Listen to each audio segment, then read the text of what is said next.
everyone, and welcome to the first round table for the F.A.N show. We're going to be talking about WWE's Survivor Series. I'm your host, Richard Tiemann, and with me, three gentlemen. We've got a wrestling fan. Well, they're all wrestling fans, but a couple of podcast hosts as well. We've got my good friend Rob, who's a Cleveland Browns fan, so really WWE is the only thing that gives him hope, unless he's a James Ellsworth fan as well. Then it's sort of a glutton for punishment at that point. We've got Leo from S Marks the Spot, and then Shayne Merriman, you know him. He's a contributor to Fansided DDT, as well as what was formerly known as the Shayne and Drew podcast, is now Wrestle Aholics? Yeah, Wrestle Aholic. All right, Wrestle Aholic. So what we're going to do, it's a nice little fatal four-way here, round table. So we've got a few topics to discuss, including some fan questions that you guys out there were kind enough to submit before we started recording. But I will start the topic off, and then we're going to go right in order, clockwise, how it is on my Skype here that you, the listeners, can't see, but I can, and that's all that matters. So we'll start with Rob. We'll go to Leo. Shayne, back to me, and then we'll see if anybody has anything that they would like to add. But I think, obviously, the best way to start this is because it's Survivor Series, it's one of the big four. Where would you guys, if you had to put them in an order of, I want to say there's, 14 pay-per-views a year now because certain months have two of them, but if you had to rate them from worst to first, and of course we know the big four, Mania, SummerSlam, Survivor Series, and the Rumble, where would you put Survivor Series in that? Would it even be in your top four? Rob? Oh, yeah, definitely top four. I would say, obviously, Mania is number one. From there, I think you could probably make a good case for Survivor Series being number two. I know a lot of people like to say SummerSlam is the WrestleMania of the summer, but I don't know, I feel like Survivor Series is a good halfway point between the four, and it has it basically is where the road to WrestleMania usually begins. So, yeah, I'd say probably two. I'd say that. Then for crying out loud, the one in January, the Royal Rumble. Yeah, Royal Rumble. Yeah. All right, Royal Leo. Rumble, then SummerSlam. Leo, how about you? Where do you have it ranked at? Honestly, I got to say it's definitely in the top four. Recently it's probably been in the bottom, probably number four of the big four for me. Number two has always been, of course, WrestleMania is number one. Number two would be Royal Rumble, just because it really sets that road to WrestleMania. It's got that big hype. But this year, man, Survivor Series has hopped up for me, man. The build up to it has been incredible, and getting people super excited for this pay-per-view. So usually in my lower, but now this year I think it's going to be probably two or three for me, depending on the rest. Royal Rumble coming up. All right, Shayne, what about your thoughts on the big four and where Survivor Series sits in your respected rankings? Yeah, I think Survivor Series has to be number three. WrestleMania, Royal Rumble, Survivor Series, SummerSlam. For the same reasons, Royal Rumble sets up so much more for WrestleMania than Survivor Series does. Survivor Series is that nice in-between point, keeps fans interested. It's got all the big names on the card, but it doesn't really set up any feuds going forward. Unlike, Royal Rumble sets up more feuds going into WrestleMania than Survivor Series does. Yeah, and for me, this year it bumped up into number two, and it's always been top three. And the reason why the Rumble isn't number two for me is just because I feel like it's almost a cop-out as far as the concept of the pay-per-view. Half the card, if not three-quarters of it, is already booked for you by having what it is, which is the Rumble. All you have to do is fill it with, 30 to 40 guys, depending on which version they do. But Survivor Series, next to Mania, has been the one that's been home to a lot of really great moments over the history of WWE. It was where Undertaker made his debut, and there's been so many other iconic moments that SummerSlam almost kind of tends to get overshadowed by it because it technically starts off that year of wrestling events, because WrestleMania is the finale, even though it's the first one in the calendar year. And then you start back up again with SummerSlam. And so there's a lot of pressure on that pay-per-view to be good. And it usually is, but you're not really forcing the brands to interact with each other, where now that we have it being SmackDown versus Raw, I really like Survivor Series in what it delivers. It's different, and it's not already booked for you. They clearly worked very hard to work on this pay-per-view, this card this year. So anybody, any other thoughts on where Survivor Series sits as far as the top 4 or even, further down on the list? I think we all had good points, I think it's going to be in the top 4 always, that's main reason being the big 4. But yeah, it's good. And it's, like I said, it's getting better this year, I think, in the last probably 5 or 6 years, it's been not so exciting for me. Okay.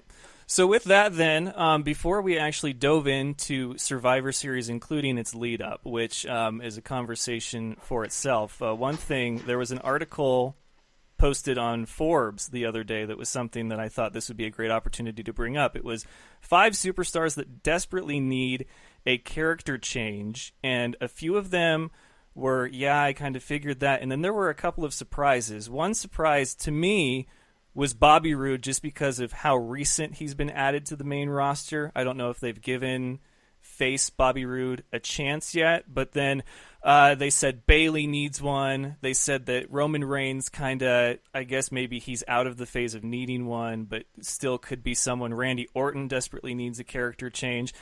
Is there anyone in your mind that you think either if they don't change their character, their career is done, or something that you would just like to see as a change of pace for a specific wrestler? Rob, go ahead. Well, assuming you mean by character change going from face to heel or vice versa, I'm going to throw out something maybe a little different. I don't know. Finn Balor. Okay. I think had Finn, who, by the way, probably had the most ill-timed injury in the history of professional wrestling. No doubt. Had he not gotten injured, I think they were prepared to push him, to the moon, because he just came in so hot. And ever since he's come back, it's just been meaningless angle after meaningless angle after meaningless angle. I would love the huge Mark in me would love nothing more than to see something happen where he gets attacked by somebody. Anderson and Gallows come out to make the save, and they kind of sit there and stare at each other in the ring for a little bit and kind of too sweet each other at the end, and then just start wreaking havoc on people. Yeah, that would be an interesting way for them to go about with Finn Balor. The problem is that he is such a fan favorite right now, and we'll actually talk about a theory that I have with that in a little bit. Is there anybody else that you feel, if it's not face to heel or vice versa, is there anyone that you would like to see have a character change in regards to what their gimmick is, and how have you thought as far as to see where they might start with that, like what you could see them potentially doing? Oh, God, I don't know. I'd love to see Enzo change just because he's annoying. But oh, God, yeah, I don't know. I mean, I feel like Orton so desperately needs something. He's just... I get to the point now where every time I see Randy Orton, I'm just like, eh. And I feel like he's kind of done that same brooding character that he's done for, seems like the last 10 years now, forever. I don't know. I don't know what they would do with him, but I feel like he needs something different.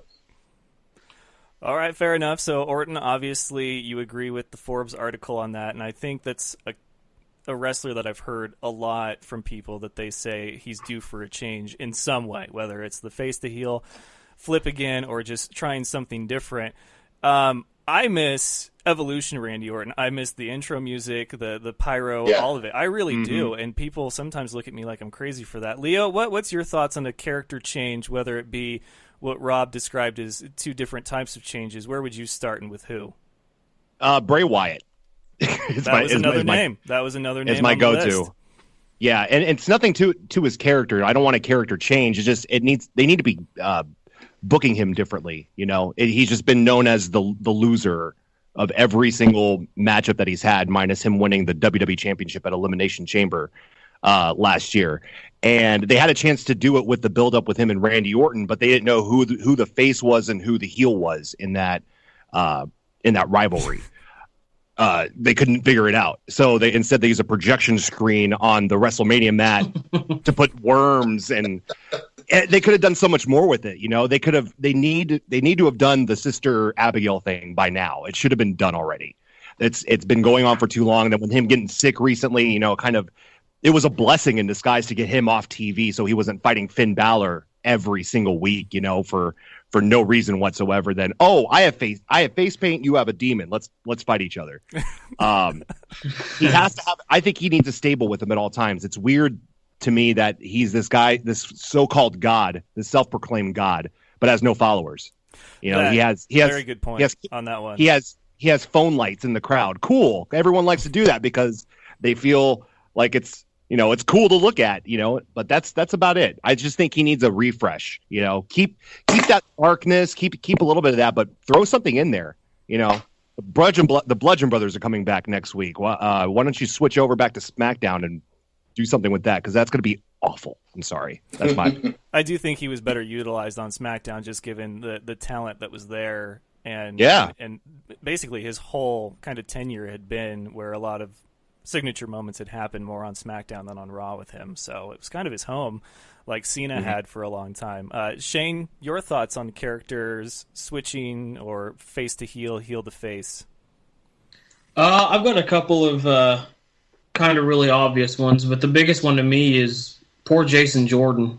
Man, the guy, he's so talented in the ring, and his character's just horrible. He got the raw end of the deal when they made him Kurt Angle's son.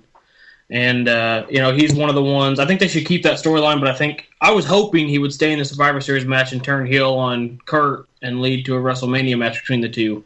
That didn't happen, unfortunately. He still could come out and do something, but unfortunately that didn't happen. And the other one is Dean Ambrose. It looks like they're going to do something different with him. It looks like he might be the one that turns coming out of this new Shield stable. But, those are the two guys that stick out the most for me. Yeah, and I think, with Jason Jordan, what you hope doesn't happen is that he's the next Shelton Benjamin, where he's so good in the ring, but they have no idea what to do with him. And it's been a tough sell for me, just because I didn't quite understand the free agency, picking him up, the angle being his dad's storyline, and then now there was a push, and now there wasn't. And I feel like they don't even know what they're doing with him, but big surprise that's creative for you. For me, something clearly needs to be done with Bayley. She was, I think, one of the first names mentioned on that list that Forbes had, along with Bray Wyatt and Randy Orton, for characters that just need some kind of change of pace. For Wyatt, you're absolutely right. He does much better with a stable. He's a leader that needs followers. It's kind of like the whole cult character. He was the New Age Undertaker, is what a lot of people had described him as. And I think the only way to do that is to put more people with him. How they do that, I don't know at this point. Maybe put him back on SmackDown, but how you accomplish that in a logical way might be a bit more difficult. We'll see what they do with him after Survivor Series, but I'm not holding out hope that he's going to be in the mid to upper card anytime soon, which is sad because he's a great talent in the ring. Other than Bayley, which I don't know what you do with a hugger. I really don't. I'm baffled by how epically failing she is on the main roster when she was just so hot in NXT. And that you're seeing that a lot, which concerns me. Bobby Roode, I think, is a great, if anything, anti-hero instead of a villain. I thought that him and Ziggler could have had a great rivalry for a while, just because at that stage they were two very opposite people. One was all the flash and flare, and the other wanted nothing to do with it. So it's not necessarily a heel versus face kind of rivalry, but it was still one that made a lot of sense and worked. He's a great talent. Please don't ruin him on SmackDown, but Bobby Roode, I think, does... The problem was where he was at on the totem pole of NXT is very different to where he's at on the totem pole of SmackDown. So it's hard to have a newcomer come in and say, yeah, this is Bobby Roode's SmackDown Live when he just got there. But they kind of did that for Asuka on Raw, especially after they got rid of Emma. So anything's possible in the WWE, but I can agree with all of you guys on those character changes. As far as face to heel, I'd say Orton, get him over there. How you do that, I don't know. So here's my theory that I mentioned I was going to talk a little bit more about, and that is the state of the WWE today. We know so much about wrestlers' personal lives that I think it's almost ruining the genuine character. They spent so many years and so much effort and energy on protecting the character that was The Undertaker. Like, you didn't see him anywhere. You didn't hear from him on Twitter. None of that. And it worked. It carried the dead man, and it saved that persona. So we have this sort of view into personal lives, whether it be on Total Divas, Twitter, or Instagram. And so if there's a person that you genuinely like because of what they do outside of the ring, or if they are a phenomenal athlete like AJ Styles and Ziggler and all those other guys that we know are great talents, they just got dealt a crappy hand with characters, it's hard to boo someone that's good just because their character is supposed to be a heel. So at this point in the WWE, in the world of wrestling, could there be kind of a thing where they start to develop characters based on their personal lives, where if somebody really isn't a people person, like, I don't know, Brock Lesnar, that you make him kind of the asshole of the WWE and now he's your new primetime heel? Like, could that be a direction that they go and try instead of having old school gimmicks that don't work because you're seeing way too much into their personal life right now? And I feel like that's kind of ruining the characters in WWE. Isn't that kind of Brock Lesnar's gimmick already, though? I mean, Brock Lesnar pretty much is. I mean, he comes out, doesn't say anything, has somebody speak for him, scowls most of the time. I mean, that's pretty much his gimmick now. I mean, that's who Brock is. But I mean, that's pretty much what the Attitude Era was, wasn't it? I mean, it was kind of letting people kind of be themselves. I mean, Austin was basically being Austin. Rock was basically being Rock, just maybe a bit more dialed up version, but that's what that was. I mean, personally, I love that. I think, obviously everyone loved it. I could see them doing something like that more. Leo or Shane, anything on that? Yeah, actually, I preferred the character be like he was saying, back in the Attitude Era, The Rock, Stone Cold, it was them. It was like really them, but just cranked up to dial 11. And that's what felt organic from their character development. Is it was truly them, so they didn't seem fake. With brand new characters coming up, especially in today's WWE, if you don't draw immediately to it, you're probably going to pass by those people. A la Jason Jordan. No one really gives a crap about his character because I don't think they know how to write him off as a proper heel or babyface yet, just because they don't know who the guy is. We don't know who the guy is. We just know he's a fantastic wrestler. But with Stone Cold and The Rock back in the day, we knew exactly who they were by their promos that they give. It just felt true. It didn't feel super scripted back then. And to go back to trying to build characters through their personal lives, I'd see that helping. But I also think that fans need to remember that this is wrestling and people are real outside of what they do, like TV and movies and music, all that stuff. People have real lives, but you got to learn to separate that a little bit. When I watch a wrestler, I'm watching the wrestler because he's a wrestler, he or she's a wrestler, and not because they, John Cena, great, awesome, charity worker guy. He does everything for everybody. I love John Cena in the ring because he kicks ass and takes names. That's kind of just how I feel about it. Yeah, exactly. Shane, your thoughts on it? Yeah, I agree. I think the biggest thing about the Attitude Era was, back then they handed people talking points and said, hit these talking points, but say what you want around these talking points. Nowadays they hand people full-fledged scripted promos and say this word for word or you're in trouble. And to make someone do that, it comes across as, like Leo said, it comes across as fake, and it comes across as someone that you can tell isn't being genuine in the ring. And, I thought the promo Jason Jordan cut Monday when he was limping out to the ring talking to Kurt, I thought that was as close to a real person as we've seen on WWE TV in a long time. I liked that promo. A lot of people didn't like it. And I thought Jason Jordan came across as real as he's ever been on a WWE mic. And I think, if WWE wants to get back to the Attitude Era, they have to start trusting these guys more to cut real promos. Let them just go out there and say what they want around some talking points, just like they did in the Attitude Era. And, another thing, if they want to get more and more to someone's personal life, when Baron Corbin lost his Money in the Bank briefcase, a lot of people said it was because of a Twitter war he got in, a war he got in on Twitter. I don't know if there's any truth to that or not, but if the guy's supposed to be a heel, he's supposed to be a guy that's an asshole. Let him be an asshole everywhere. Don't stifle him on Twitter. Let him be who he's supposed to be. Let that kind of bleed over into their personal life. Or if that's who he's actually like in real life, let him be that way. Yeah, I would love to see The Miz and Kevin Owens in a feud just because of the promos that they could cut both in the ring and outside. I mean, these are two guys that I know because I've heard that are some of the nicest guys you'll ever meet, but they carry their character outside the ring with them. I mean, The Miz is cutting promos against Baron Corbin through his iPhone on Twitter. Kevin Owens is quoting Randy Orton saying, "Well, you vape." Like, it's priceless, like douchebaggery and a-holeness, and I love it so much. But the reverse on that, though, is you get a guy like Finn Balor, who's such a fan favorite right now.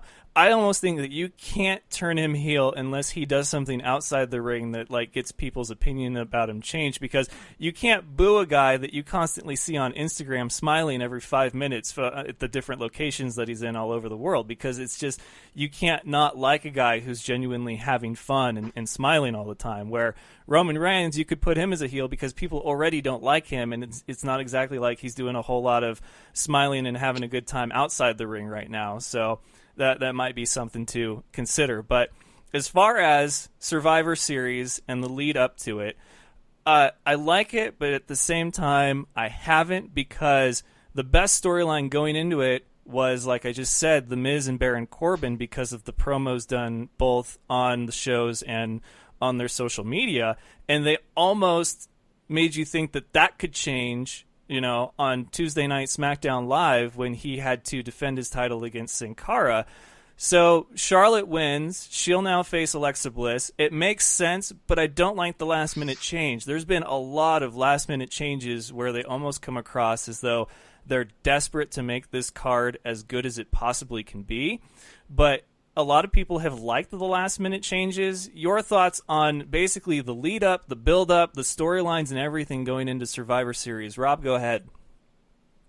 I don't have a problem with them. I think the changes that they made, I like. I mean, I'm a big Natty fan, so I wasn't really as I like the idea of Charlotte and Alexa. I would have been fine with Natty and Alexa, but I think Charlotte and Alexa is.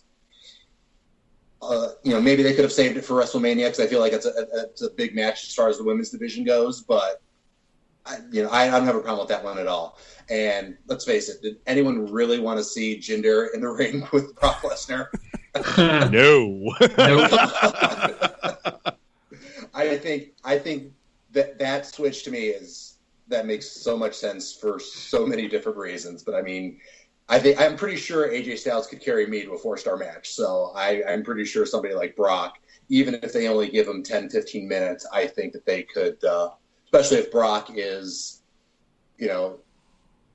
in, I guess, willing Brock mood, and he wants to, he knows, doing the old what's best for business deal, that they could go a lot of different directions with that if they could. So yeah, I have no problem with that at all. And I like the changes that they made. And then the other thing is, I'm going to be very interested to see, although I have a pretty good idea, who, now that they need to add a mystery combatant for the women's 5-on-5. Pretty sure I know who it's going to be, but it's nice little. It's a good way if it's what I think it's going to be, and they're going to bring back Paige. It's a good way to introduce her. Yeah, exactly. I agree. And Leo, you on the big build up to Survivor Series. Basically take what Rob said and times it by 2. I love the build-up, and I wasn't as excited as I was when it started initially, because we got right into Survivor Series literally the day after, was it Hell in a Cell? Like, as soon as Hell in a Cell was done, we were all about Survivor Series. Or TLC. Thank you. TLC. And I was like, man, they're already talking about it. They didn't let up at all. We just got through a bunch of paper, Hell in a Cell and TLC, and now we're immediately talking about Survivor Series. Then they told the cards of the teams on the women's team on SmackDown. Everyone already knew what it's been since it's been announced. So the change of having Charlotte winning the women's title over there was awesome. I thought it was a great idea. I cried when Ric Flair came out. I actually teared up. I was so because bummed I had that spoiled for me. I was so disappointed. I thought she did a great job in the ring saying, oh, he's going to text me. And I was like, oh, so I guess Rick's not there. Fake out.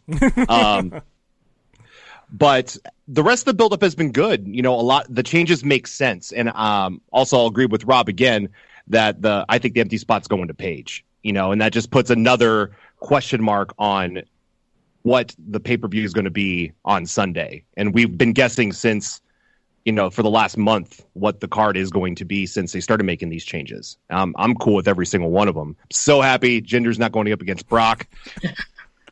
Yeah. That's so nice. And I'm a Jinder fan. I like the whole Jinder thing. There's been parts about it that sucked, but for what they had, I thought they did a good job. And this is going to just give us a little break. He's going to win it back before WrestleMania, I think. Jinder's going to be the champion again. Bold prediction there from Leo. Shayne, what about your thoughts on the lead up to Survivor Series so far? Yeah, I didn't mind the changes so much. I wish if this was their plan going into Survivor Series, they would have done it farther out than what they did. It could have helped their ticket sales. It could have helped a lot of other things. As far as the AJ Jinder Mahal thing, I wish they would have done that at Hell in a Cell or, you know, right after Hell in a Cell to get people more interested in going to Survivor Series, because that was the biggest detractor from Survivor Series was the Brock Jinder match. But I'm glad they finally made the change. I wish they would have done it earlier. Yeah, I liked the Charlotte Flair change. I was not that I'm not a fan of Natalya. I was just not looking forward to the Natty Alexa Bliss feud. You know, she's great on the mic, but she's not really that good in the ring. You know, she's never had one of those matches where after the show you're like, man, that Alexa Bliss match, that match was good. She hasn't really had a match like that in a long time. You know, the last one I remember was when she won the title in a shock against Becky Lynch at TLC, and that was just because she won the title from out of nowhere. And that was a year ago. You know, so I'm happy they put Charlotte in there. I was waiting on Carmella to come out and cash in, especially after Ric Flair walked out and they had the big feel-good moment. I was really waiting on Carmella to cash in, but it didn't happen. But yeah, I liked the changes made the card better, so that was a good call on WWE's part, in my opinion. Yeah, and, you know, there's so many different ways that you can go with this now that it's finally, I guess, as close to set in stone as you can be on the eve or the week leading up to a big pay-per-view. But timing has always been sort of my issue with what the WWE does. I do like what Jinder was doing, but for me it was bad timing because the whole time I'm thinking, you have a perfectly healthy AJ Styles as well as so many other talented guys on that roster that you could easily have as your guy, and you're putting it on a guy that honestly I didn't feel earned his spot there, and you were doing it strictly to just tap into a new demographic in another country. So it kind of angered me there because I didn't want what happened to Finn Balor happen to another very talented guy where you finally get it and then you get hurt, and now it's like, well, you should have had it on you that whole time. And that's what I worried about with AJ Styles. So I hope that he has, if not the most lengthy, at least a healthy title run here, however long it's going to be, and that he is, you know, it's not the last time that we see him with the belt, because he's still got, I think, plenty of years left on him, but you don't want to save those all for the nostalgia factor and have him come back as a part-timer like we've seen them do so much. Same thing with Natalya. She was well overdue to hold another title, especially the women's title. They talk about her legacy so much, but yet when was the last time that she was even in that picture? And now she was. For Charlotte to beat her at a non-pay-per-view, I think it being where it was in her hometown for Charlotte probably means more to her than if she would have wanted it like, you know, a Hell in the Cell or a TLC. So I think good for her, and it was a great way. I didn't like the last minute change, but I do think this will be the better matchup because I'm very high on Alexa Bliss. I think she's probably one of the best female heels in the business right now, if not ever. And if Miz wasn't already with Maurice, I would say put those two together as the Raw Power couple, because they could cut promos like nobody's business for 3 hours straight. But I do want to see her in a good match. So good on them for making that change. As far as the 5-on-5, Cena makes sense. Of course, you want to sell tickets. Triple H, I don't know. The way that both brands went about selecting their teams, not only for the male but the female as well. For SmackDown, they came out and said, "This is our team." And then for Raw, it was like, "Hey, we're going to have the crazy one go through whatever she's going to go through to pick the members of her team." For me, the Survivor Series has always been like the WWE equivalent of dodgeball. You have a captain and you go, I want you, and you. And if there was ever any controversy, you have those wrestlers fight it out, and then that's your spot filler. And I kind of miss that about it. SmackDown went where every spot was filled with a match, with the exception of Shane McMahon. And then Raw, Kurt Angle handpicked them. So I guess it's kind of to give you a mixed variety, but I still kind of miss the dodgeball-esque way where you just go and pick your team, and if there's a problem, then they fight it out, and then you can start building on that storyline. But the invasion on SmackDown Live was, again, really good, and so I was excited about that. Any other thoughts on the build-up, especially because there wasn't a whole lot with the 5-on-5 other than Kurt Angle and Shane McMahon's interaction for the last month? Yeah, I agree with you about the way they set the teams up. I didn't really like them that much. I miss the days when they used to have qualifying matches for the team spots. They used to do qualifying matches for a lot of different things, but I wish they would bring it. At least would have brought it back for Survivor Series. SmackDown kind of did that, but they booked it with people where you knew who was going to win. Each time the two got in the ring together. But yeah. That was my only problem with it, was I wish I would have done more qualifying matches, especially on Raw. Yeah. Yeah, no, actually, that made me think. What I'd love to see them do sometime is set it up where, maybe they have the captains picked out in advance, like maybe even a pay-per-view ahead, and then spend the rest of that time kind of building up, having the various wrestlers kind of politicking the captain for spots on the team, and then you can kind of start working in some new angles there, or maybe, Jason Jordan and Chad Gable are trying to, politic for a spot, and then that kind of, build some tension between them, or, whomever. But, just something like that to kind of help, A, build some suspense, and then B, help maybe build up some new angles down the road. Yeah, it could be a nice segue. I see what you're saying with that. Leo, any final thoughts on that? Honestly, I kind of liked how they did it, because everyone did a little bit different. So you got to see different ways to build the team. You got Alicia Fox picking and choosing her own team based on having matches with herself and other people. Then you have the women's team already picked, and then the last minute change. Then you have the Kurt just going, "I want you because you kicked his ass, and you because you kicked each other's ass."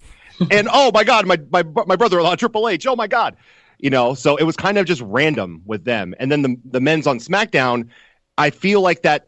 They did it the way they did because they want to do something with Kevin Owens and Sami Zayn. Like, there's going to be some type of run-in with them in the final 5-on-5 men's match.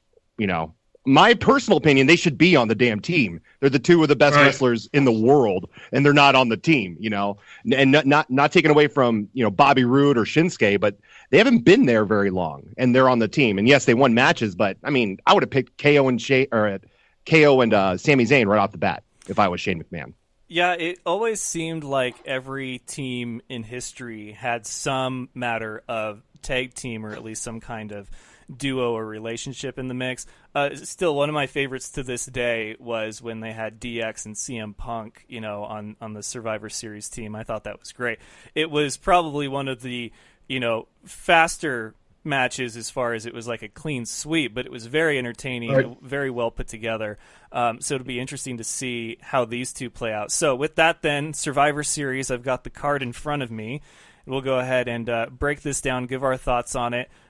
Because there's not that many matches, there's just a lot of people involved. We can go ahead and start at the very bottom with the Cruiserweight title. Enzo, versus Kalisto. This is not a Raw versus SmackDown match. This is for the, I guess, free agency kind of esque cruiserweight title. But Enzo has gone from main event on Raw to borderline kickoff show with this, and I don't know what to make of it. Kalisto is clearly the best talented cruiserweight that you could have the belt on, but they've gone back and forth so much, I don't even know anymore. Rob? Yeah, if you're going to book this from a pure in-ring perspective, you put the belt on Kalisto. That being said, as much as he annoys everybody and is probably not nearly as good of a worker as the majority of the cruiserweight roster, he does make for a great heel for all the other cruiserweights to chase after. So I don't see them. I see him having a very long run as a cruiserweight champ. Very, very Neville-like. unless if the rumors that I've heard are true and Neville is close to making a return, that could then change everything. And I think that then you have a very long, drawn-out feud between the two of them. Quite possible. Leo? Agreed. It's going to be Enzo. Sorry, Kalisto. I love Kalisto. He's a great in-ring performer, but man, he is terrible on the microphone. And I don't know if it's what they've written for him, but he locks up a lot and repeats himself over and over again. Do you remember Lucha Things? You remember that promo? Yeah. Does everyone remember that promo? It's still rotting in my brain right now, but but no, Enzo's money, and when he says that, he means it, and it's true. I started watching 205 Live since he's done this little heel turn championship run, and they have a lot of great talent over there, but he's the one that's able to talk, and he's the worst wrestler out of all of them, and he's the champion. So good luck, guys. Work on your promos, and you might be able to beat him, but until then, or until, like Rob said, Neville comes back, he's going to be champion for a long time. It's so bad. And a sidebar on what you just said. For me, I do love that Enzo can talk and cut a promo. What I wish that they would do, especially when you have a division where you have not one but two guys that pretty much should be their division. The Lucha guys, they should own 205. They should own it. Do an Alberto Del Rio where you have a guy that's, in almost Paul Heyman-like, where they don't speak, but somebody else speaks for them. And, it might be a tough sell at first in the cruiserweight division, but if a guy can't cut a promo on his own, give him that kind of character where he just goes in and does the talking for himself. So that... Now, oh, sorry, I didn't mean to interrupt you. No, go ahead, Leo. But that's what I thought they were going to do with, Titus O'Neil and Titus Worldwide. I thought that would have been perfect for him to be a cruiserweight manager. I mean, one, he's 10 times bigger than all of them, but he speaks for them, and it made me want to watch Tozawa when he was running up against Neville. It doesn't really much for Apollo Crews in recent weeks, but it makes it a little bit more interesting, and I like him more as a manager, which we need more of in the WWE. Than a wrestler. You know? There really is an absence of managers and good managers at that. Shayne, your thoughts on the cruiserweight title matchup? Yeah, it's gonna be Enzo. It's crazy to think about that the division that the fans care the least about, by far, the brand that the fans care the least about, is the only brand where WWE seems to be able to make good heels.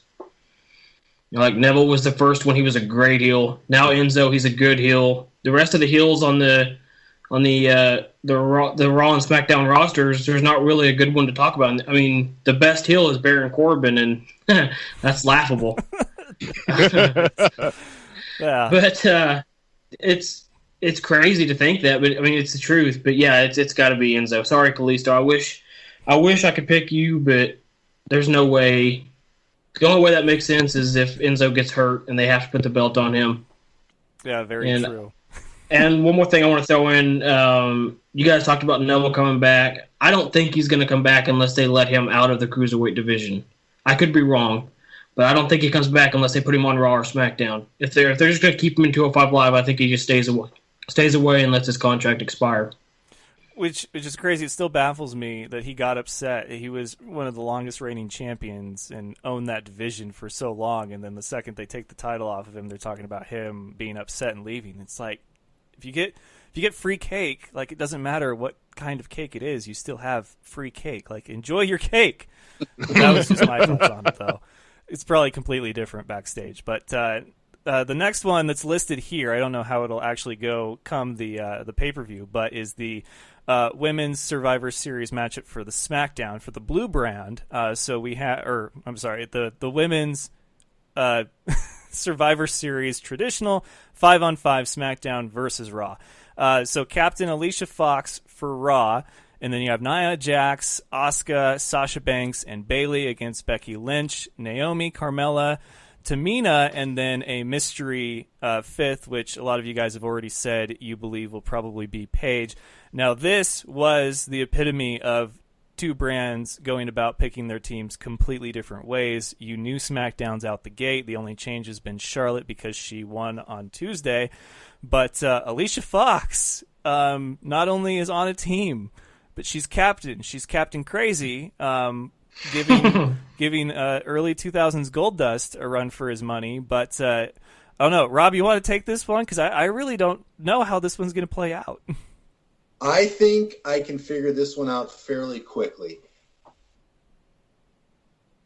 And admittedly, I've only gotten back into watching NXT in the last maybe 7-8 months, so I didn't get to see a lot of Asuka's run there. Did she do any tag team matches while she was there? I don't think she did. I think she was primarily singles, right? No, maybe one or two, but they weren't very high profile. They were just like randomly on NXT. So if that's the case, they're not going to have Asuka's first loss in a 5-man tag team match.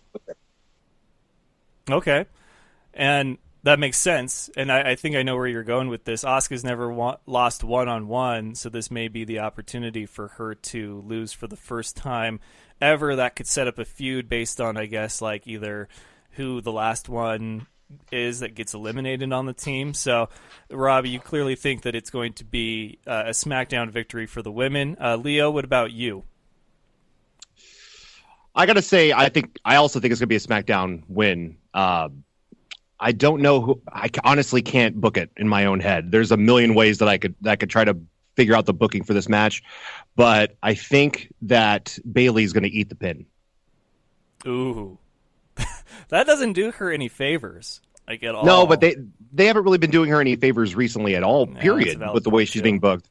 And I think that, if they're gonna either do the supposed heel turn with her or with Sasha, that she has to be at her lowest point in her career, and to lose all these matches, finally getting into the team and then losing it for the team, like, put her pretty low. So I don't know. That's just my first thought comes to whoever loses, who's going to lose the match. It's going to be, in my opinion, Bayley.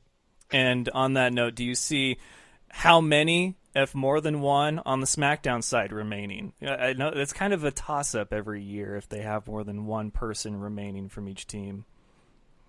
I don't know. I think it'll be just 1-to-1. I don't think there'll be multiple people against one person. All right, I could see that.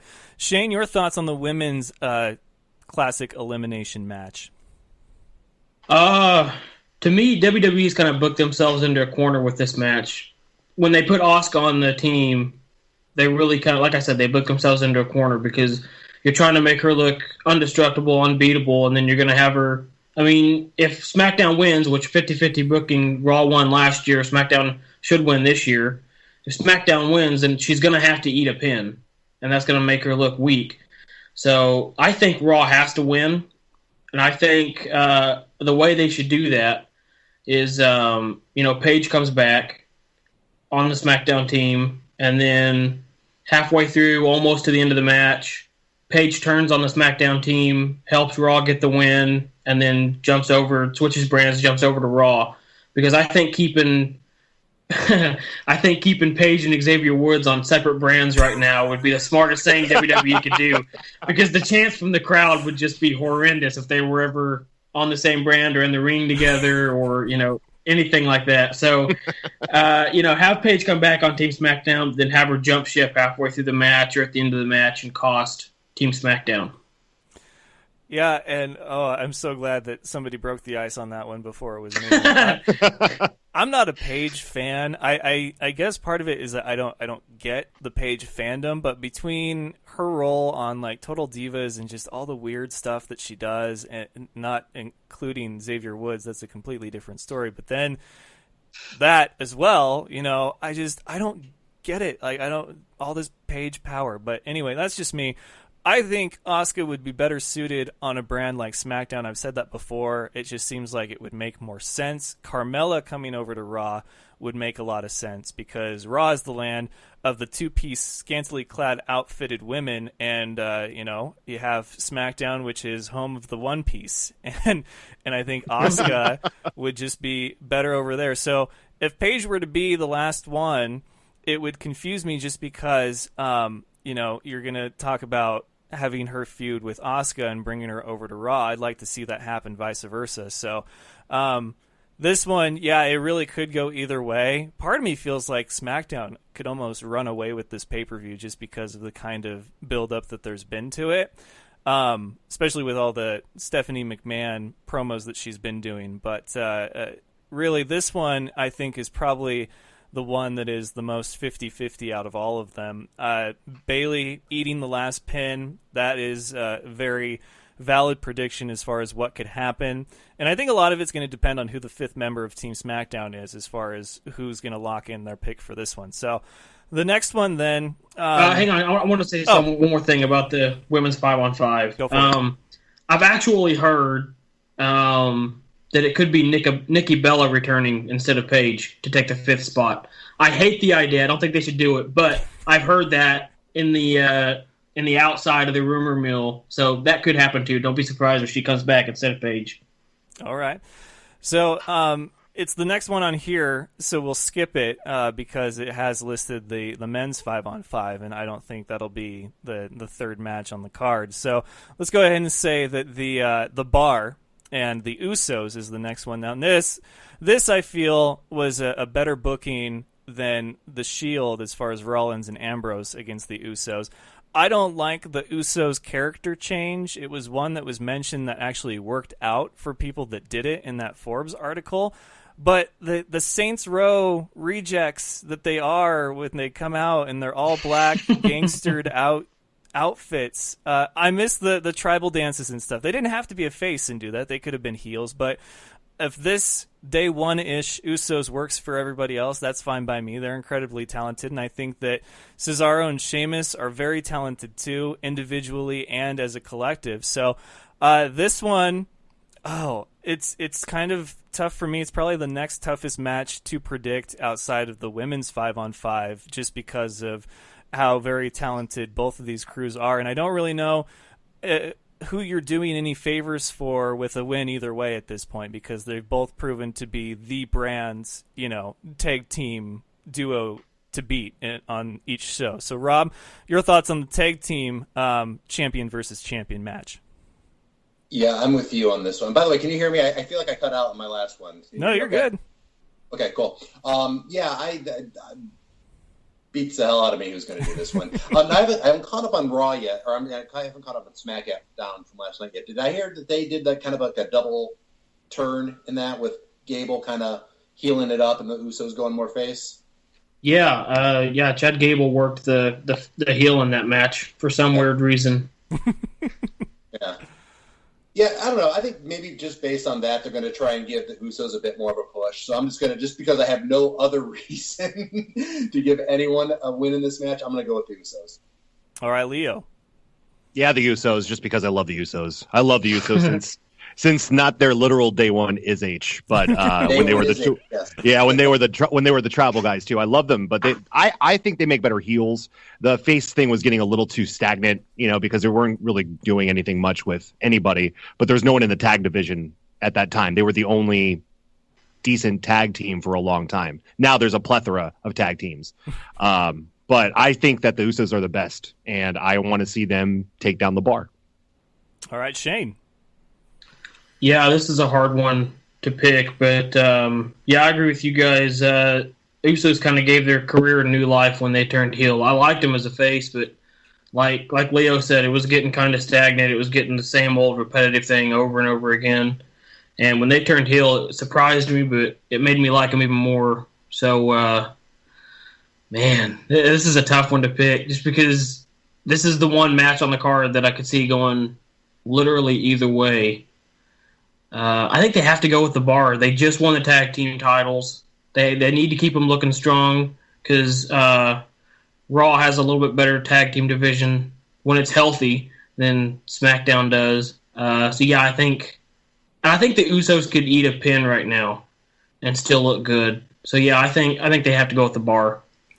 And for me, I want to say the Usos just because on Raw, it's so limited with tag teams right now that it's it's unnecessary to have one tag team be the tag team. But clearly, Sheamus and Cesaro have proved that they're a very good team together and are the guys to beat. But depending on who they start booking them with after, I don't know if Rollins and Ambrose are going to do a rematch or whatever, but it always sort of disappointed me to see legitimate tag teams that had one single theme going on. They were brothers or they were friends growing up, whatever the case is, come together and be a great dominant force in that division. And then you had guys that just sort of got randomly thrown together, like Team Hell No, when it was Daniel Bryan and Kane, and you just wow, so this is going to be the new tag team powerhouse when there's legitimate tag teams on the brand. So I'm glad to see the titles on guys like the Usos, and I'm glad to see the titles on guys like Sheamus and Cesaro, who are now the Bar, but it's going to be interesting to see the fallout and who comes into the picture for both of them on the shows after Survivor Series. So the next one that I'll pick on here, let's go ahead and go with what I think has had the best build-up. Could be a sleeper for the best match, but it's The Miz, the Intercontinental title, and Baron Corbin with his United States title. I've loved everything about this build-up with the exception of that last-minute title defense on SmackDown Live. The Miz should be Universal Champion. He is fantastic on the mic. He sells matches great. He's probably going to go down as one of the best Intercontinental champions next to Roddy Piper, and for good reason, too. But this is a guy who could lead your brand in the best way as a heel, and so I'm going to pick him to win just because I like The Miz, and I'm really not sold on Baron Corbin yet. So, Rob, your thoughts? Well, being a native Clevelander, I love everything to do with The Miz. I think the build up to this has been fantastic. I love The Miz every time he has a microphone in his hand, probably as much as anyone since The Rock. I mean, I think he is just wonderful, and some of the promos he cuts are just amazing. That being said, I also like Baron Corbin more than a lot of people. I think his in-ring work has gotten better. I mean, I don't think he'll ever be a technical superstar, but he's gotten a lot better since he began. And he plays that role of the monster, if I can say asshole heel very well. So I think when it comes down,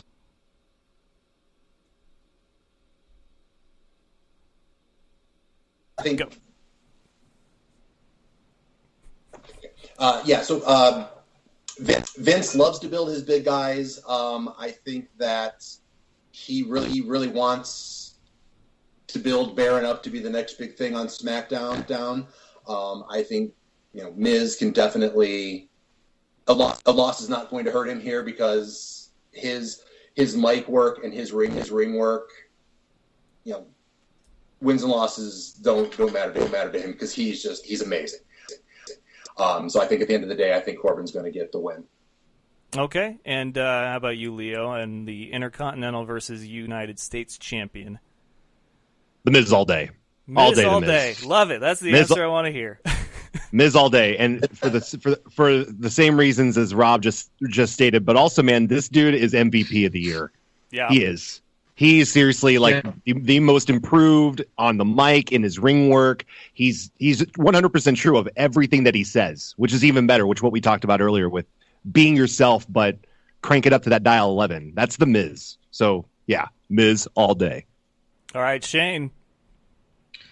I have to agree with Rob. I think Baron Corbin beating the Miz does so much more for Baron Corbin than the Miz beating Baron Corbin does for the Miz.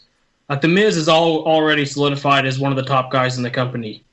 And Baron Corbin needs this win over a big-name guy to kind of help, not push him over the mountain, but get him closer to getting to the top of the mountain.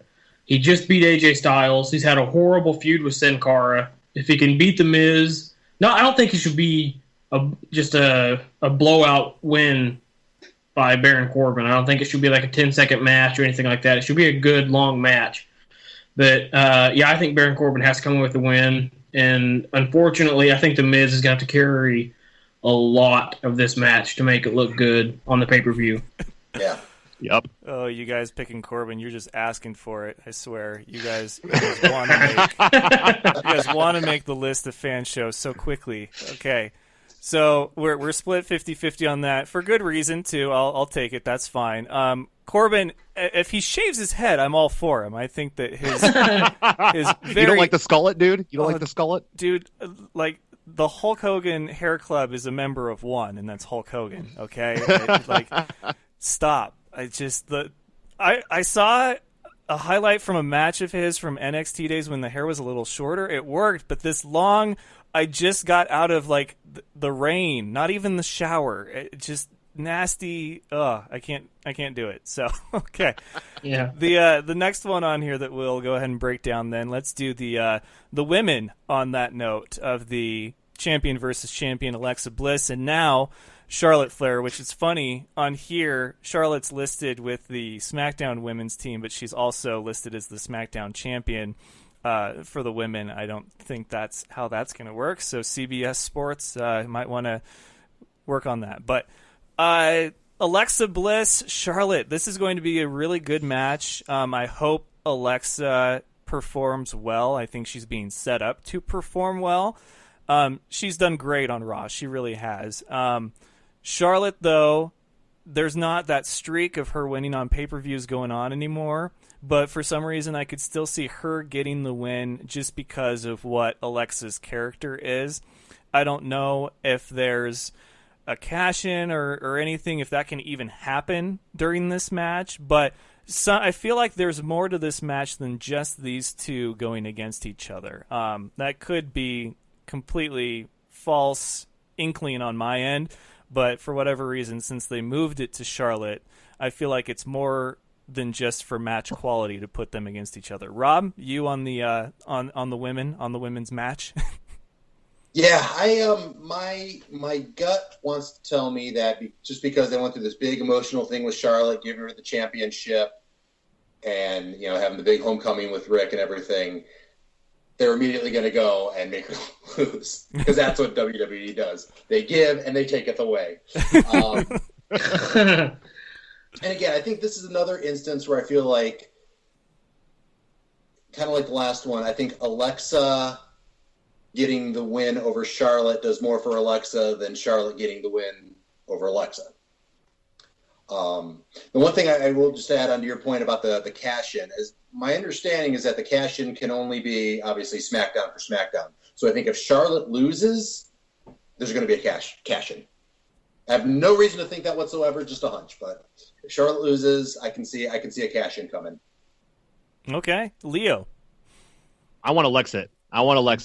I've been hot on Alexa since day one, since she got to the main roster from NXT, and she's proven herself. Same with Charlotte. I love Charlotte Flair, but I think Alexa and Raw as the brand, if the way I'm thinking of it in my head, Raw needs the win for this. If I'm going to have all these SmackDown wins, Raw's got to get one. So I'm going to say Alexa's going to win it. Okay, Shayne, your pick? Yeah, I think it has to be Alexa.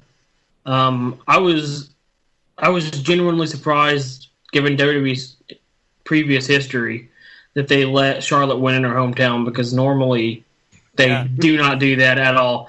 And I was genuinely surprised that they did that, especially since they said on Monday the night before that Rick was in Atlanta, Corey Graves made a very odd short mention of it Monday night. I thought it was kind of odd to throw that out there. But anyways, yeah, I think Alexa has to win. Too many SmackDown matches, too many SmackDown wins. Raw needs to get one in the column. And this very well could be that one.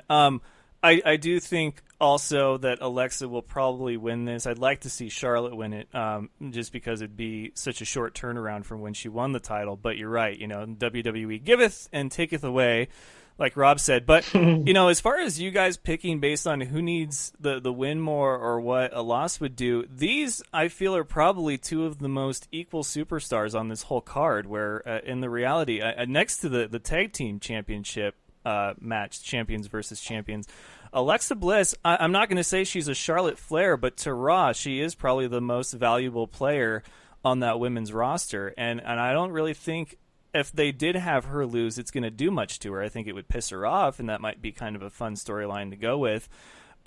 Just because of the fallout, the Monday after a pay-per-view is always fun.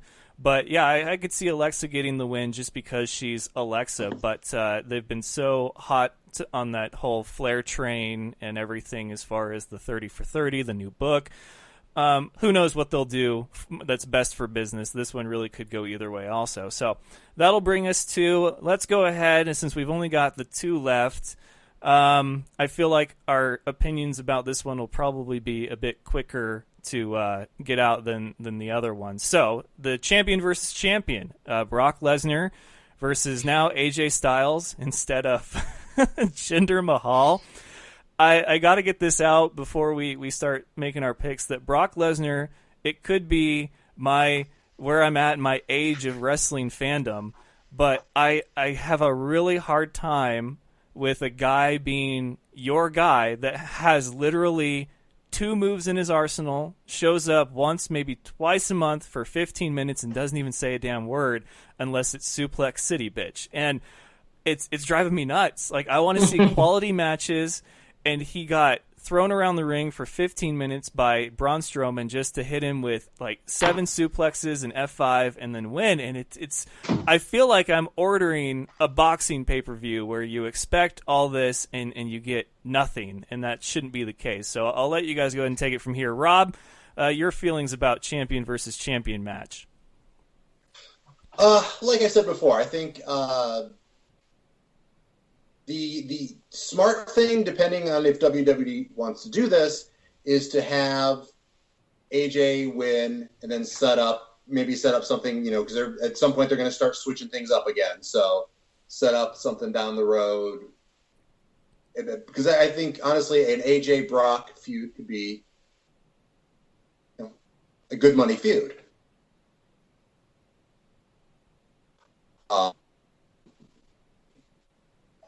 Rob froze again. Logically looking at it, strictly from.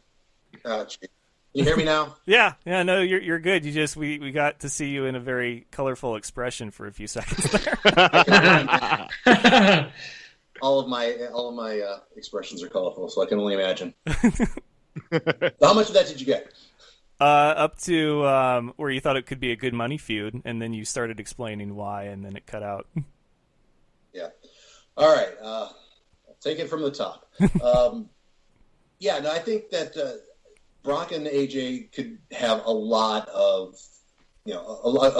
good matches together. I mean, say what you will about Brock, and he's got a limited moveset. He's not nearly as athletic as he used to be.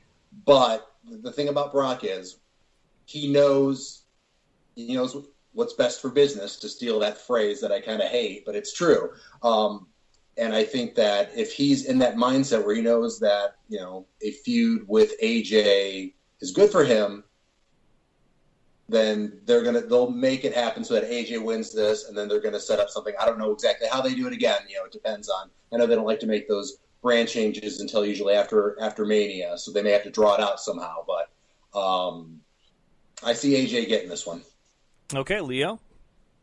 I think Brock wins with Jinder running in to kind of stop AJ from getting the win over Brock. It would be able to carry on that storyline of Jinder trying to get his title back because he still has a rematch clause. He probably hates AJ Styles right now. It keeps Brock clean to go up to WrestleMania because we all know he's going to be that main event attraction at WrestleMania. I don't like to admit it, but it's true. And he does pull in money. That's what he does. He does the same thing over and over with Paul Heyman, but we get glued to the TV when he's on there. I do anyway. I know a lot of people do, but it's exciting. Even though he has the same moveset, it's scary when you see him go up against anybody. And this match is probably going to be the best match of the night, even if it only lasts for 10 minutes at the least, you know. But I see Brock getting the win somehow. I know everyone wants AJ Styles to win. I want AJ to win, but realistically, I think Brock's going to get the win. Well, I tune in for Paul Heyman just because I want to see whose night he's going to ruin next, especially if you're doing a marriage proposal on live TV. But that was hilarious. That really was. Shayne, your pick for the champion versus champion. I kind of agree with Leo. I think AJ Styles wins, but I think it's by disqualification.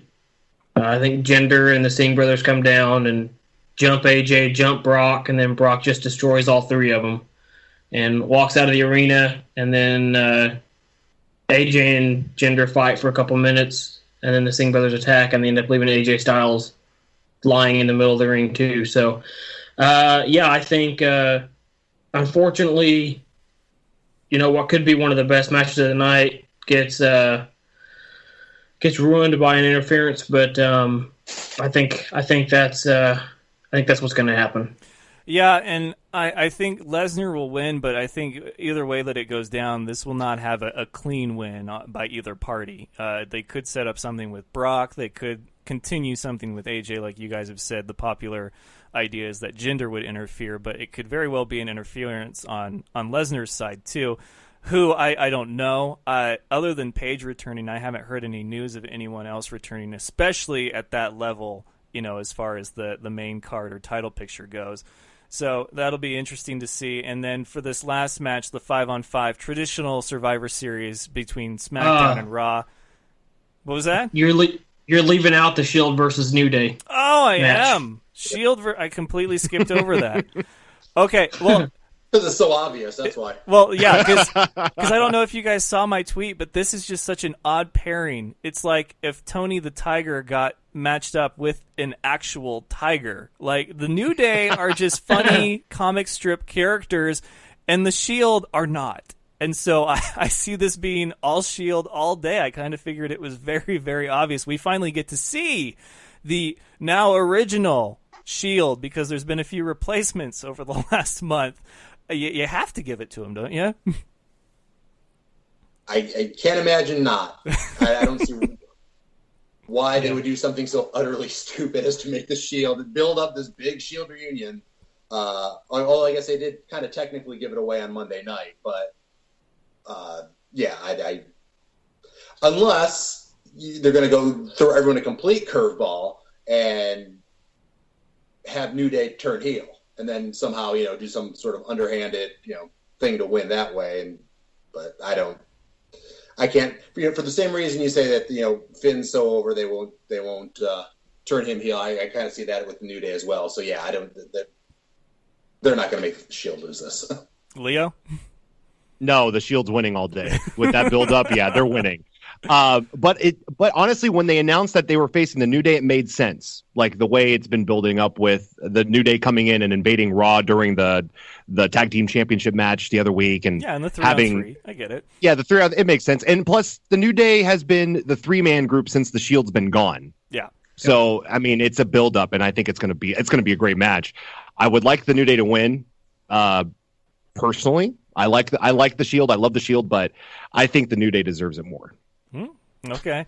I feel like this match is pretty much immune to who deserves it more and who's just going to sell more T-shirts and tickets, which right now is probably the Shield. Shayne? The Shield. Yeah, I mean, I think it has to be the Shield. I think this is probably going to be tag team match of the night. I think it's going to beat out the Bar versus the Usos. I think it'll beat out the 5-on-5, both 5-on-5s. I think this will be, as far as tag team wrestling goes, this will be the best tag team match of the night. I hope they just let them do a not a traditional tag team, a tornado tag team, three-man tag team where all three guys are in the ring at the same time and they just all just fight all over the ring and all over the arena, and that would make it that much better. But if they do traditional, I wouldn't mind. They're going to do a triple power bomb probably through an announce table at some point in time in the match, and I don't know who takes that move, but. I think Shield's going to win this. I would like to see them do a triple powerbomb to all three of the New Day members and then just walk out and let the match end via double count out or just count out or however they do it. We destroyed them, we're done, we're leaving the arena. Okay. So I thought this was going to be probably like 45 minutes to an hour. We're a little over that, and I don't want to, be too pressed for time. So we'll just go ahead and pick our winner and loser for this one, and then we've got, I think, a handful of questions that got submitted. So the 5-on-5, probably the best assembled that you could for both rosters, respectively, with the exception of Shayne and Kurt. And I would give it more to Kurt than Shayne. I don't quite get the commissioner versus the GM as opposed to like GM versus GM kind of thing. But clearly, if Daniel Bryan can't be cleared to wrestle, then this makes more sense. I would have preferred them be coaches rather than captains and on the team because there's clearly enough roster where you could have added another. This is usually a great opportunity to push an upcoming star. They did that with CM Punk in that Survivor Series team match that I mentioned with DX. That was a huge push for him. On SmackDown, you could have done Ty Dillinger. On Raw, I'm sure there's somebody there that deserves a decent push, not named Jason Jordan, that you could have thrown in there. So for this one, though, I do see SmackDown getting the win. I don't think Cena will get the last pinfall, though. But I do think that SmackDown gets this, and who gets the last pinfall, I think, is the biggest mystery. If SmackDown does lose, I could see Cena getting pinned. The fact that he didn't show up to save the day on SmackDown Live was a bit confusing to me. I thought that was perfect opportunity for him. But on Raw, Kurt Angle is either going to get the last pinfall or he's going to be the last guy pinned based on what we've seen from the recent build-up and storyline. Rob, your thoughts on the 5-on-5? All right. First, here's hoping I don't freeze up again. Yeah, I don't know how they make Team Raw lose this, because if Team Raw loses, storyline says Stephanie's going to fire him. So then what do you do with him?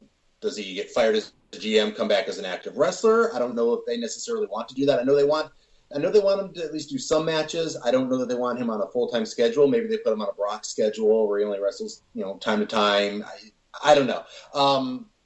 But by the same token, it makes sense for Raw to lose just because of the way they built it up. So, I think that if you're not going to see the full-on Jason Jordan heel turn happen here, I think you're going to still see him come out trying to maybe help, and I hope you can see my air quotes there, and doing something, with well intentions to try and help, and that causes them to lose, and that starts the beginnings of the heel turn. So I think SmackDown ends up winning. I could see Strowman pinning Cena now that I think about it. That would be interesting. Or Angle pinning Cena also if Raw's going to win this. Leo? I'm going to book this two different ways. Okay. As you can see, I'm wearing a Braun Strowman t-shirt. So I'm a Braun Strowman mark. I have been since he became a singles wrestler. I say Braun pins everybody and Braun wins for Team Raw. That's my first way to book it, just to get it out of the way. The realistic way, what I think is going to happen, I think SmackDown wins, but I think they win with the help of Kevin Owens and Sami Zayn. Yes. I think everyone's trying to call them to ruin SmackDown and try to get the win for Raw. But I think they're going to curveball everybody and be like, no, we said this is the Sammy and Kevin show and we meant it. And they're going to come in and do something and win the match or help whoever get the last pin win the match somehow. Yeah, they could be the last two guys standing, depending on how this all goes, because they are the only superstars that really should be on the card that are not. Shayne, your thoughts? I think SmackDown wins. Even though as much as I would love to see a heel stable with Daniel Bryan, Kevin Owens, and Sami Zayn, I think Leo's probably right. They come out and help SmackDown win. Before Raw, I was thinking that Kane was going to cost Braun Strowman his spot in the match. But since Kane got put through the ring, I think Kane's probably going to be gone until around Royal Rumble time. I could be wrong, but and then the last guy standing. It's not going to be Shane McMahon. Last man standing for Raw or for SmackDown. I wouldn't mind it if the last two left on each team were Finn Balor and Shinsuke Nakamura, and we just got to see them two go at it for a good 5-10 minutes, and then Shinsuke gets the pin. Or Finn. In that case, I wouldn't really care, but I think SmackDown has to win, so in that case, it would have to be Shinsuke gets the pin. Okay, yeah, and I could see that too. It'll be interesting to see who pins who and if they do set up any storylines for Mania, because that is usually this is the real start for the road to WrestleMania, but it's hard to do that when it's brand versus brand, because although it's a joint pay-per-view at Mania, it usually has to be sort of insinuating circumstances and some kind of special storyline for them to do another, this guy from SmackDown and this guy from Raw. So with that, then, I think we're all on the boat that this will have a very interesting ending to it, and it'll probably be SmackDown that gets the win with some type of, Sami and Kevin Owens. And with that, we've got some questions that were submitted by the good people out there that wanted to know a few things going into Survivor Series.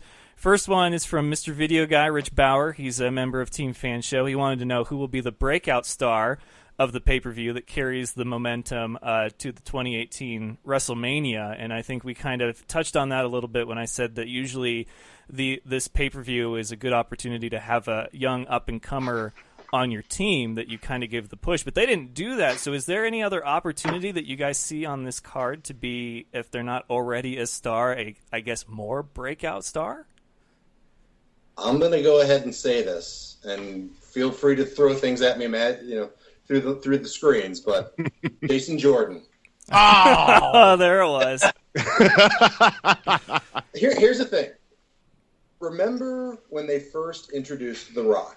He was Rocky Maivia. He was the young, happy-go-lucky guy, and they pushed the shit out of him, and everyone hated him.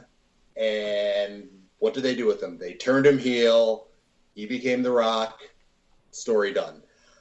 I think it's obvious the kid has the athletic ability. He's great in the ring. I'm sure he probably haven't even scratched the surface of what he can do yet. Like Shayne said earlier, I think that promo that he cut when he was trying to plead his case to Kurt, that was a really good promo. I mean, I honestly, and maybe it's just the grizzled old father in me, but I felt bad for him. When he's, Dad, please. I mean, that hit me. And that was great. That was a great promo. And, I see if they're smart and they want to turn him heel, I think there's a lot they could do with that. I mean, they could either make him kind of go the aggro, trying to impress Kurt angle, being completely, tearing through people, or they start where he's just begging and pleading and almost whining to the point where it annoys the hell out of people and makes them hate him, and then it builds them up into either, a sympathetic heel, or then can turn him into that kind of aggressive heel, and they run with that for a little while and let him, kind of slowly build up his promo telling ability and take it from there. But I honestly think that if they don't screw this up, the kid's got everything there. All right, Leo. Can you imagine if Braun Strowman is the last man standing on the Raw team and then takes out everybody? That would be awesome. God, you are Braun Strowman, Mark. Yeah, dude, I walk around my house and scream Braun to wake up my girlfriend. He's been on the bandwagon since day one. Braun, day one. He just randomly, when he goes to take out the trash, he just crawls out of the trash bucket when he's done. My girlfriend's like, Leo, what are you doing? Taking out the trash like Braun. Sorry. But honestly, I love that question. And man, that Jason Jordan's a really good answer because he is like the blue chipper stage in his career right now, like The Rock was. But I'd like to see, honestly, I'd like to see Asuka do something really cool.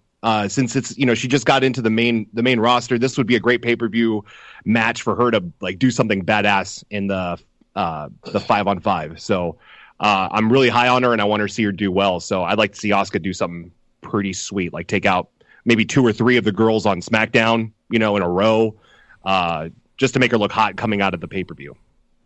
All right, and Shayne? There's a couple different ways. I mean, if Paige comes back, it's going to be hard not to pick her because fans are going to be behind her all the way through WrestleMania, no matter what they do with her. Or what Xavier Woods does with her. Yeah. If Bayley turns heel, if she just, I wasn't good enough to get picked by Alicia, I had to earn my spot. She just turns and walks out in the middle of the match. If Bayley turns heel, it could be her. Yeah, that's my 2. If Xavier Woods has a good showing, he gets so little praise for how good he actually is in the ring. So it could be, if he has a good showing, it could be him. There's so many different people to pick from. But I think I'm going to stick with Paige. If she comes back, it's going to be hard not to pick against her for the rest all the way through WrestleMania. I personally would like to see this be kind of like the Bobby Roode coming out show, just because I'm a big Bobby Roode fan. I don't know how you accomplish that on a team of 5, but he's already well established. I don't know if you can have like a mid-match heel turn kind of thing, but I'm sure if there's a will, there's a way. I would just like to see him get a much-needed nod and rub in this one, just to sort of break the chain that has been, bad bumps from NXT to the main roster. On that same note, Finn Balor could very well be the hero in this whole thing. Hopefully they do something very good with him to keep that momentum going. Brendan Ms. 06 asked, how will Survivor Series shape the Royal Rumble? And this is kind of a tough question when I read it, just because they shape WrestleMania in 2 different ways. You get a lot of seeds planted at Survivor Series. You see some of those seeds start to grow, and they either bloom into something great or they get rooted out at the Rumble, and then they sort of run full head of steam into Mania. Your guys' thoughts on how this, applies to the next of the big 4? Rob's speechless for the first time tonight. My goodness. And his computer didn't even freeze. Leo, you want to take it first? Yeah, absolutely. I want to see where the Shield goes to WrestleMania. Like, what happens to the Shield. Because, I mean, for the last, 3 years, Roman Reigns has main evented WrestleMania. Is that correct? Yeah, don't remind us. Yeah. Well, no, I'm going to, because it's awful. Okay. And my co-host on my podcast is going to kill me for saying that because he likes Roman Reigns. Anyway, but if that's the case, and if they do that and make him main event for the 4th year in a row, that would be a huge accomplishment. But where does that leave the rest of the Shield unless they're the tag team champions? So do you want a huge match with all 3 guys of the Shield versus, somebody else, or do you split them up into the tag team and Roman goes off to get a singles championship? I don't know. That's what I'm most excited to see. And I don't think right now anything from Survivor Series will truly start to take shape of anything touching WrestleMania. We have a long time, and especially with all the pay-per-views we have coming up in between now and Royal Rumble, I just don't see any wins or losses really here shaping anything in WrestleMania. Okay, Shayne?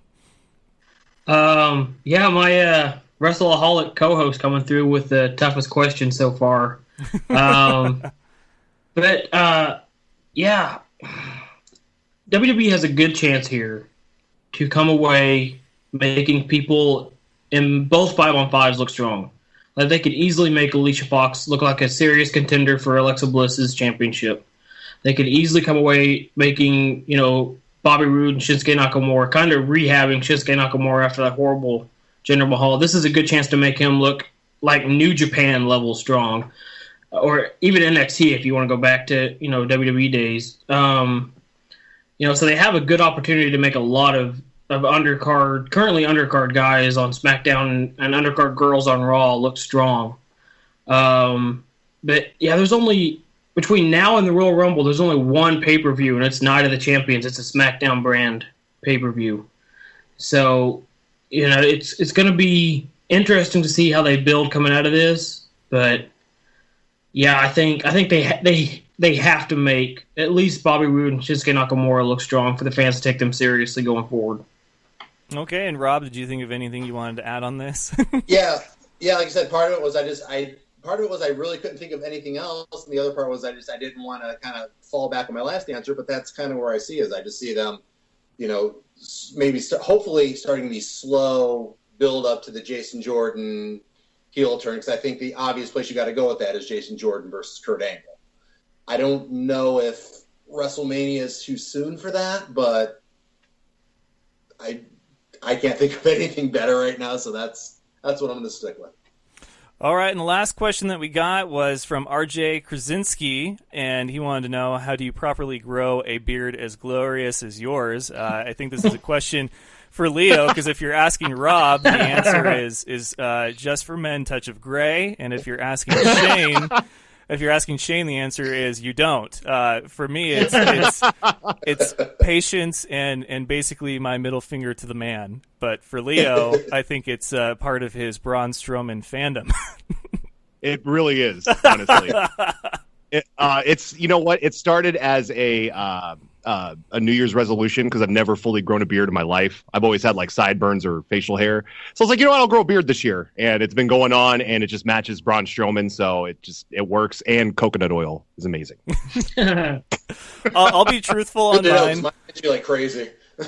Yeah, I'll be truthful on mine. I wear a suit a lot, and as a guy who's worked for a car company, not as sales, but I never trusted the guys that were clean shaven with a suit. So I feel like I'm a little more trustworthy having some type of facial growth beyond a handlebar mustache and a suit. So that's where I went with it. But that's just me, guys. It's been a lot of fun. Very happy we could do this. It'll be up Friday during my normal scheduled time, if I did have a show Friday, so 7 Eastern, 4 Pacific. Tell all your friends, but we'll do this again. There's still 2 more of the Big Four, and that, of course, is the Royal Rumble and Survivor Series, but I'll let you guys get back to your night, and thanks again so much.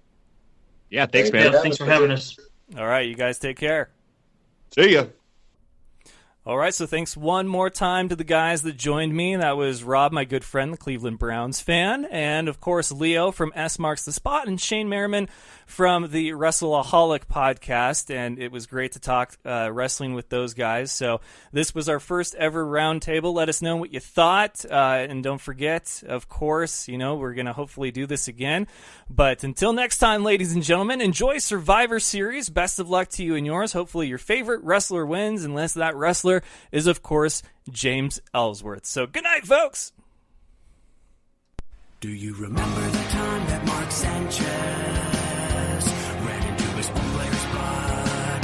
That was funny sports. Thank you for having me on the show, man. I love the Fan Show.